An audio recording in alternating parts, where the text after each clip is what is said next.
evening, everyone. My name is Brett Kingster, and you guys want to talk some UFC? You know, I was really surprised on the last video that I did on my purple channel. If you don't understand the color channel system that I have going on, I'll play you a cute clip of the Happy Cabby explaining everything at the end of this video. I do, however, request, if you haven't already done so, to please subscribe to all my channels, all 5 of them. Anyhow, on my purple channel, I made a reference to Dana White and an uploaded video I had made entitled Jason Mayhem Miller versus Chris Lieben, just as big as Manny Pacquiao versus Floyd Mayweather Jr. And I got a lot of interesting feedback from my audience. If you're a UFC fan, I highly recommend you go to that channel and read some of the interesting back and forth comments that took place between me and some of my listeners.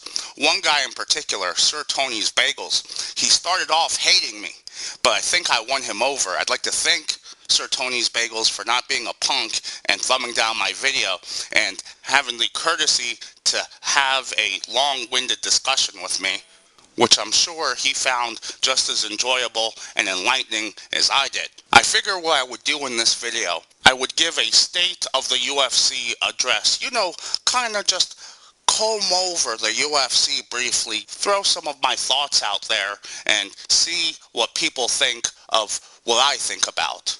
And see if me and the bulk of the internet listeners out there are on the same wavelength, or if we're on 2 completely different planets. Who knows? Maybe we'll get lucky and someone from the UFC will actually hear this video. So if you're a UFC fan, if you could please rate and share this video, make your comments, and hopefully it'll get enough attention. Share it on Facebook, on the UFC pages, and hopefully people out there will be able to see and read your viewpoints, and they'll be able to hear my viewpoints. I want to start off with Michael Buffer, the Octagon announcer. It's time for the UFC Fight Heavyweight Champion of the World! I hate that guy. I freaking hate him. He is the worst announcer in the history of announcers. It's like the real announcer couldn't come to work, and they just picked some drunken retard out of the crowd and had him try to fill in. He's the worst announcer in the history of announcing. You know who the greatest announcer is? The greatest announcer in the history of all the world sports is a man by the name of Howard Finkel. He used to work for the WWF back in the 80s. I recommend that you rent a game called Legends of WrestleMania, something along those lines, for the PS3 and the Xbox. And listen to Howard Finkel, or do a YouTube search. See how he announces someone compared to all these other clowns that you have going on right now. Although Jimmy Lampin Jr. is pretty good. He's a good announcer too. But Howard Finkel, head and shoulders above everyone. So the first thing that needs to happen to the UFC is to please fire this guy. The fact that you pay him to do anything is a freaking atrocity. It's just an atrocity. Now, as far as your play-by-play people go, Joe Rogan and Goldberg are the best possible combination ever. I mean, they are just a great, great team. Don't change anything right there. They do everything perfectly. I have no type of criticism or critique as far as they're concerned. They do their job spectacularly. Although I wish you would make it so Mike Goldberg doesn't have to throw in a goddamn promotion every time a big fight is just about to start. It's really annoying how UFC sits there and constantly promotes crap 24/7. When you pay for a pay-per-view, when you've already made your payments to view a pay-per-view, you shouldn't be subjected to any other type of advertisement. You should be able to watch the event that you paid for in freaking peace. I hate that. I really do. So that's 3 things that we've covered so far. Number 1, get rid of your ring announcer. Number 2, keep your play-by-play people. Number 3, quit with the constant stupid promotions of crap. This from a guy who's always plugging his 5 channels and giftsinour.com and his PayPal donation links. I know. But hey, I'm poor. UFC has money, damn it. I have to do that crap. They don't. So back to the comment exchange that took place on my video, on my purple channel. In that video, I criticized Dana White. Now, here's the thing with Dana White. I'm jealous of Dana White, as I'm sure a lot of other people are terribly jealous of this man. The reason we're jealous is because Dana White really didn't earn his job. He basically was lucky enough to have run into and made friends with the right group of people from his childhood. It's basically like, you're in elementary school, you meet some friends, and then these friends end up being millionaires when they grow up, and they hook you up with the coolest job in the world. That's basically what happened with Dana White. I think I can do Dana White's job better than him. A lot better than him. 100 times better than him. But that's not to say that he does his job crappily. All things considered, Dana White isn't so bad, but when he does do stupid things, you really just want to choke the hell out of him. Especially when he doesn't see potential in money fighters. UFC is not pro wrestling. I can see to that. I admit that. I understand there are different things entirely.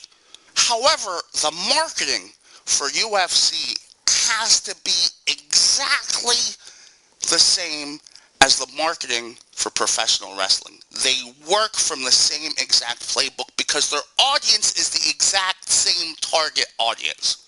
The WWE, or the WWF as it was known in the 80s and 90s, especially back in the 80s and 90s, the WWF was MMA. It's fake MMA. But when I was a child, I thought it was real. When I was a kid, WWF was the MMA to me until I found out it was fake. The recipe for marketing success when it comes to the UFC has already been presented at least 50 times over from the early 80s to the mid-90s. Look at WrestleMania 3. There's a debate as to whether it sold out between 70,000 seats or if it sold 90,000 seats. Either way, even if you look at it from the low end, 70,000, that's still twice as big as any arena the UFC has ever been able to fill out. Why is that?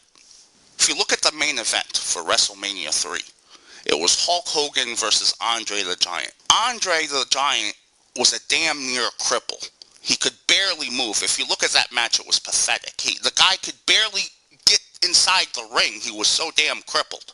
Hulk Hogan was a steroid freak who could barely move himself, but he could move a lot better than Andre the Giant because Andre the Giant was crippled by arthritic health issues and whatnot. The reason that match drew so much was because you had people who could compensate for their lack of athletic ability. They compensated with their charismatic on-camera ability.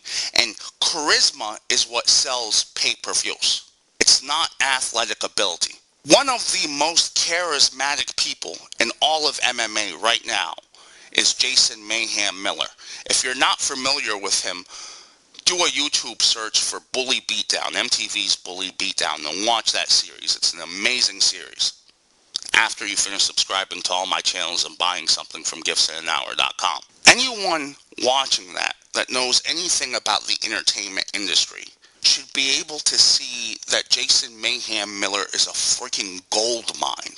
I was not kidding, nor was I exaggerating when I said I could take Jason Mayhem Miller and I could take Chris Lieben and I could hype a pay-per-view with these two and make it bigger than Manny Pacquiao and Floyd Mayweather. Easily bigger than them. One of the points that Sir Tony's Bagels brought up was the fact that Jason Mayhem Miller was never going to be a champion in the UFC. And I agree. He probably will never be good enough to be a UFC champion. But you know what? My favorite wrestler growing up was Roddy Piper. And he, in his prime, never held a title. Titles, championships, they only mean as much as you make them mean. A character can easily rise above any type of title. As a matter of fact, professional wrestling uses a title as a prop for weaker talent. That was the original playbook for championship belts. The championship belts were supposed to be made for the same purposes as managers were in professional wrestling, as props to enhance talent that was weak. So when you have a weak wrestler and you put a belt around them, that enhances them to make them more watchable. So you don't need belts. You don't need championships. You just need charisma. Yeah, Dana White did the same bullcrap with Roy Nelson. Roy Big Country Nelson. That's another money guy. Here you have a Fred Flintstone looking guy who's amazing, really. I mean, he's a walking contradiction. He's an out-of-shape guy who is literally Kung Fu Panda in real life. You know, the guy is technically sound, the greatest chin in all of combat sports. Chin made of freaking granite. But he looks like Fred Flintstone. He looks like an out-of-shape drunk that you'd see in a bar. But the reality is he's maybe one of the most deadliest ninjas that's ever walked the face of this earth. And if you can't see how that is money, you're retarded. You have no business running a company that sells pay-per-views. Man, I've been going on for so long and I've got so much other stuff to talk about and upload to my other channels. I suppose I should end this particular video stating my thoughts when it comes to the Nick Diaz Condit fight. You know, it was interesting. When I was watching that fight, I had zero doubt that Nick Diaz destroyed this guy. And I started hearing other people saying that Condit won this fight. I'm like, what the, am I on another planet? And it was really odd how people were judging this fight. Here's the primary way a UFC fight should be judged. When you're looking at a fight, you should think to yourself, okay, if these two were to fight in the streets, who would be the boss of the two? And in this fight, Nick Diaz was clowning this guy like a big brother picking on his little brother. I mean, he was talking smack to him. He was slapping him in the face like he was nothing. He humiliated him in the fight. He humiliated him. He clowned him. He punked him. Like I'm going to do to that Catholic on my other channel in a few minutes. But for some reason, people that I respect still saw Condit as winning the fight. Don't see how. But there's going to be a rematch. And I assure you, in this rematch, Diaz is going to kill this guy. And he's going to make a statement. And I'm looking forward to watching that. So yeah, that's the end of my very first exclusive UFC video. I'll make more. Please engage with me in dialogue in the dialogue box and subscribe to all of my other channels and follow me on the Twitter and the Facebook. If you're over 18, add me as a friend on Facebook. I want to make as many friends as possible and become a god on Facebook. If you could help me with that, that would be wonderful. And yeah, I'll talk to you guys later. Hi, this is the Happy Cabby with the Facebook Response Network. Here to tell you how Brett Kingster's channel system works. If you notice, Brett Kingster has 5 different channels associated with him. The channels are red, purple, black, blue, and yellow. Each one of these respective colors has a matching channel that goes along with it. You subscribe to all these channels by clicking on the links, and then when you click on your subscribers to see who's uploaded a new video, you look for the video that Brett uploaded with the PG written in the title. The PG stands for Program Guide. You click on that and you'll find a video where Brett previews what you can listen to, and if you accidentally X out a clickable link, just reload and you can hit it again. The system works perfectly because morons like me can't fake DMCA Brett anymore. All he has to do is upload a PG video for Program Guide. Again, PG stands for Program Guide. All he has to do is upload a PG video on any one of the 5 channels that you're subscribed to right now and tell you to replace any channel that's currently undergoing some static. So, for example, say I fill out a fake DMCA on Brett's Black channel. Then Brett will upload a video, a PG video, on any one of the other 5 channels telling you, listen, Happy Cappy started some crap with my Black channel, so replace the link that you have for it right now. Delete what you have and click to subscribe to the other one, and that other one will be the Black channel. It's a wonderful system. Number 1, you get to decide what you want to watch. Number 2, Brett Kingster is basically censor-proof now.